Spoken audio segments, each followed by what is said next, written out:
यशपाल जी की कहानी फूलों का कुर्ता। जो फूलों का कुर्ता एक मज़ेदार कहानी भी है और संवेदनशील कहानी भी है। जो यशपाल जी हिंदी साहित्य के प्रसिद्ध कहानीकार हैं। इनकी जो कहानी है फूलों का कुर्ता, फूलों नाम का एक लड़की रहती है। उनके पिता का नाम है बंकू साहू। जो लेखक कहते शुरुआत में ना, जो लेखक को ना शहर में रहना पसंद नहीं होता है। शहर की जिंदगी को संकीर्ण जीवन कहता है। संकीर्णता और संघर्ष से भरे नगरों में अपना जीवन बिताना उसके लिए बहुत ही कष्ट होता है। वो कहता है कि वह जीवन आत्महत्या कर लेना जैसे ही पागल हो जाता है। इसलिए मैं साल में एक बार है ना, जो जब भी गांव आता हूँ 3 महीने तक है ना वहाँ पर मेरा समय बिताता हूँ, ऐसे लेखक कहते हैं। मतलब लेखक है ना साल में 3 महीना अपना समय जो गांव में बिता देते हैं। संघर्षपूर्ण ज़िंदगी से, वैमनस्यपूर्ण ज़िंदगी से दूर है ना पहाड़ में अपने गांव चला जाता हूँ, ऐसे लेखक कहते हैं। इनका गांव आधुनिक क्षुब्धता से बहुत दूर हिमालय के आंचल में है। भगवान की दया से रेल, मोटर और तार से दूर है यहाँ गांव। जो हरियाली के बीच में प्राकृतिक श्रृंगार के लिए यह गांव बहुत ही सुंदर है। ये कहते हैं लेखक है ना वहाँ पर छोटे छोटे गांव है और 15-20 है ना तक ही घर है वहाँ पर है। 5-6 घर तक है ना, बहुत दूर से एक घर है ना, एक गांव शुरू होता है। अगर एक गांव पहाड़ की तलहटी में है तो दूसरा है ना उसकी ढलान पर रहता है। अगर मुंह पर हाथ लगाकर पुकारते हैं तो दूसरे गांव के लोगों को सुनाई देती है। लेखक कहते हैं गरीबी है और अशिक्षा भी है गांव में, परंतु वैमनस्य और असंतोष दिखाई नहीं देती हैं। बंकू साहू के चप्पर से छपी दुकान गांव की सभी आवश्यकताओं को पूरी कर देते, यानी लोग हैं ना बंकू साहू की दुकान जा आकर सारी अपनी जो आवश्यकताओं को, मतलब उनके घर के लिए क्या चीज़ चाहिए वो खरीद लेते थे। क्योंकि उस गांव में एक ही दुकान थी बंकू साहू की, और उनकी दुकान का जो बरामदा है वहाँ गांव का चौपाल बन गया था।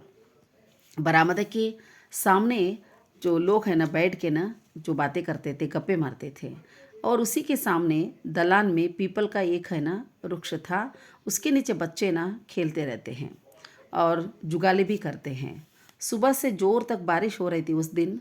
जो बाहर आना लेखक के लिए बहुत कठिन हो रहा था, संभव नहीं था। तभी घर में बैठ के ये कहानी पढ़ लेते हैं। और उस कहानी में जो एक शिक्षित युवती है ना एक अनपढ़ युवक से शादी कर लेती हैं, निर्धन कुलीन युवक से शादी कर लेती हैं। और जो जीवन यापन करने के लिए युवक है ना, युवक की आमदनी है ना थोड़ा कम पड़ता है। तो युवती कहती है नौकरी कर कमाना चाहती हैं, लेकिन युवक के आत्मसम्मान से वह स्वीकार नहीं कर लेते हैं। तभी है ना उनके 3 बच्चे पैदा हो जाते हैं। और उसके बाद है ना एक दिन है ना युवक बीमार पड़ जाता है।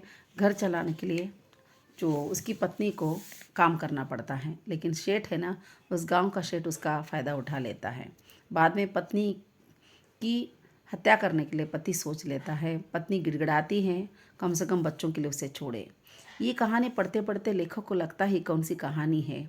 इस तरह कहानी है ना उसको है ना अच्छा नहीं लगता है और वह दुखी होकर पुस्तक को फटक लेके रख लेता है। फिर है ना जो बाहर आके देख लेता है बारिश अगर थम गए तो बाहर जाए से। और बारिश थम जाती है, धूप निकल जाती है। घर में दवाई के लिए कुछ अजवाइन लाने के लिए कह देते हैं। फिर घर से ना लेखक है ना निकल पड़ता है और बंकू साहू के वहाँ आ जाता है।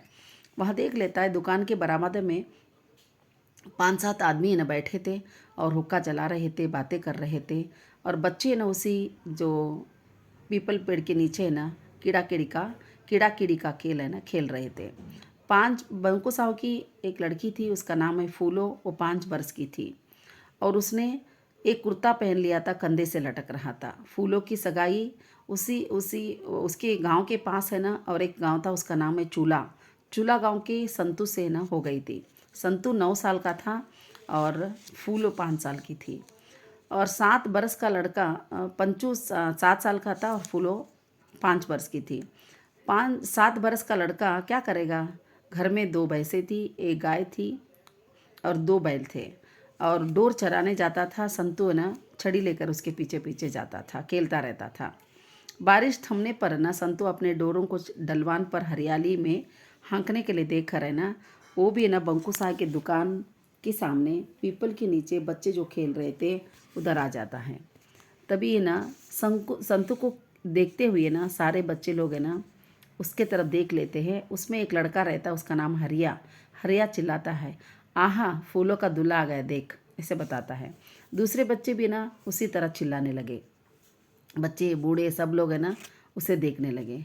और ये सारे लोग हैं ना तभी देखो फूलों का दूल्हा आ गया बोलने पर, और दूल्हा है ना लजा कर लेती हैं, शर्मिंदा हो जाते उससे।